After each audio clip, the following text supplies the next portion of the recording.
Bonjour à toutes et à tous et bienvenue dans cette nouvelle vidéo dans laquelle aujourd'hui je vais essayer de m'exprimer plus facilement pour les artistes qui souhaitent débuter dans le domaine ou plutôt pour ceux qui veulent bien utiliser leurs instruments à titre indicatif comme un clavier arrangeur comme celui que vous voyez ici. Pour ceux qui ne savent pas, mon prénom c'est Abdelkader et le nom c'est Rami. Je suis expert et conseiller technique dans le domaine du son mais également aussi dans l'arrangement musical. Pour cette vidéo, je ne vais pas vous expliquer tout le détail puisqu'ici, quand je vous parle au niveau de cette vidéo, mais c'est aussi pour vous parler de cette chaîne YouTube que je possède depuis maintenant presque 2 ans, dans laquelle on peut trouver une variété de thématiques par rapport au son, par rapport à la musique en elle-même, mais aussi par rapport à l'arrangement musical. Retenez tout simplement que cette chaîne-là, son but c'est de pouvoir aider les artistes à essayer de leur donner un sens quand ils font de la musique,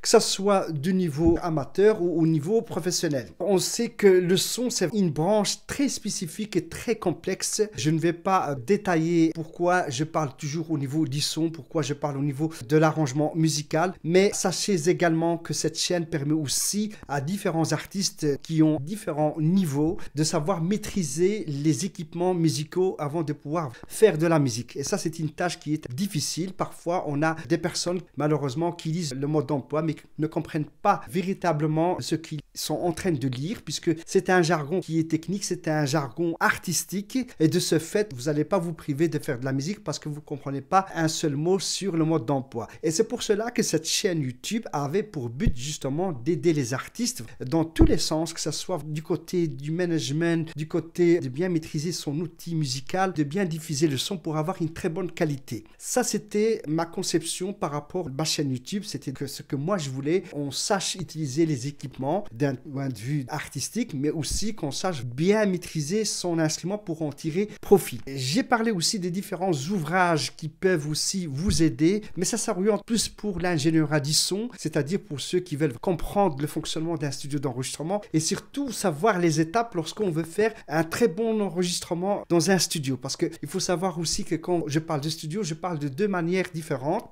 C'est-à-dire que je parle du studio à la maison qui est un home studio, mais aussi un studio qui est beaucoup plus professionnel, dans lequel là, on fait de l'enregistrement complet, le chant et la musique. Et puis, je parle aussi de studio dans lequel on fait du mastering parce que c'est pas le même studio. On a différents personnages qui peuvent effectuer tout d'abord cette prise de son. En général, c'est un technicien ou un ingénieur du son. Ensuite, on va pouvoir faire de l'enregistrement de qualité et puis ensuite, on va pouvoir masteriser ce que nous avons fait. Ça passe aussi dans un autre studio.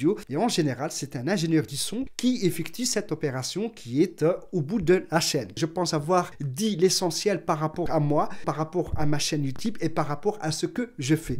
Je vous dis à très bientôt parce que la semaine prochaine, je vais commencer aussi à améliorer ces vidéos pour qu'elles soient des vidéos qui sont plus accessibles pour toute tranche d'âge. Et puis, ce sera aussi un nouveau outil, une nouvelle communication par rapport à ma chaîne YouTube. Il y aura du changement, vous allez le voir. Je vous dis à très bientôt les artistes et surtout, n'arrêtez pas de faire de la musique.